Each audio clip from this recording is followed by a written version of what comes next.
Hello everyone, আমি কোয়েল। আজ সরস্বতী পুজো, আর এই শুভ দিনে আমি আমার ফার্স্ট ব্লগ স্টার্ট করছি।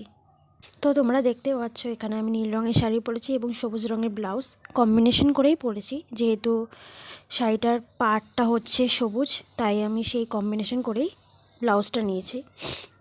এবার কেমন লাগলো আমার এই লুকটা তোমরা অবশ্যই কমেন্টে জানিও। প্রথমে আমরা চলে গেছিলাম চাঁদপাড়া বয়েজে, যেহেতু আমার ভাই চাঁদপাড়া বয়েজে পড়ে, তা আমরা চাঁদপাড়া বয়েজে গেছিলাম সেখানে ওর সাথে দেখা করতে, কিন্তু ওকে তো আমরা খুঁজেই পেলাম না। তারপরে আমরা চলে গেছিলাম স্টেজের ওখানে, যেখানে খুব সুন্দর করে সাজিয়েছিল। তোমরা দেখতেই পাচ্ছ কি সুন্দর করে ডেকোরেশন করে সাজানো হয়েছে স্কুলটাকে। প্রসাদ নিয়ে আমরা টোটোতে করে বেরিয়ে পড়লাম ঠাকুরনগর কলেজের দিকে। এবং কলেজের দিকে যাওয়ার সময় কি সুন্দর সবাই একরকম শাড়ি একরকম সাজ দিয়ে সবাই মিলে যাচ্ছিল। এবং কলেজের পাশেই একটা প্যান্ডেল হয়েছিল, সেখানেও পুজো হচ্ছিল। তারপরে আমরা কলেজের ভেতর ঢুকে চলে গেলাম এবং সবাই মিলে একটু ফটো তুললাম। তারপরে তোমরা দেখতেই পাচ্ছ কি সুন্দর আলপনা দেওয়া আছে ঠাকুরের মণ্ডপের সামনে, এবং ঠাকুরটাও খুবই সুন্দর।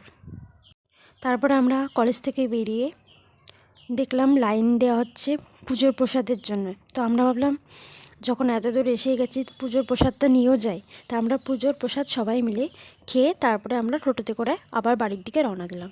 কিন্তু পুজোর সময় ভাই বোন বন্ধু বান্ধবীদের সাথে কাটানো মুহূর্তটাই অনেক স্পেশাল। তো এখানেই আমার ব্লগটা শেষ হলো। সবাই খুব ভালো থেকো। যদি আমার ফার্স্ট ব্লগ ভালো লাগে লাইক করো, কমেন্টে বলো, আর চ্যানেলটা সাবস্ক্রাইব করতে ভুলো না কিন্তু। সবাইকে জানাই শুভ সরস্বতী পুজো।